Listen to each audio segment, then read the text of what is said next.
काय सांगाल की काय झालं इकडे बघा. सर, काय झालं त्याच्यापेक्षा मी सर्वप्रथम असं सांगतो की सदर मतमोजणी प्रक्रिया चालू आहे विधानसभा 143 डोंबिवली ह्या मतदान प्रक्रियेवरती आम्ही बहिष्कार टाकून आलेलो सगळी मंडळी. ही जेवढी जी मंडळी दिसत आहेत ही मंडळी आहेत ही मतमोजणी प्रक्रियेतील काउंटिंग एजंट आहेत ते.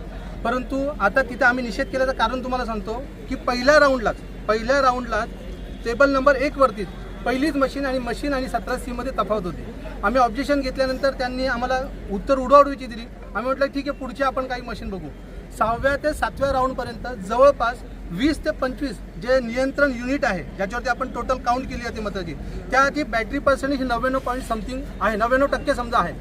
याच्यावरती आता आपण जर विचार केला की ती बॅटरी 20 तारखेला मशीन आपण वापरलेली आहे, तिथे मतदान झालेलं आहे. मतदान झाल्यानंतर तिचं बॅटरी पर्सेंट कमी व्हायला पाहिजे, परंतु तो बॅटरी पर्सेंट कमी झालेला नाही आहे. आणि त्याची जर तुम्ही टक्केवारी बघितली तर एकूण ज्या काही युनिट आहेत 285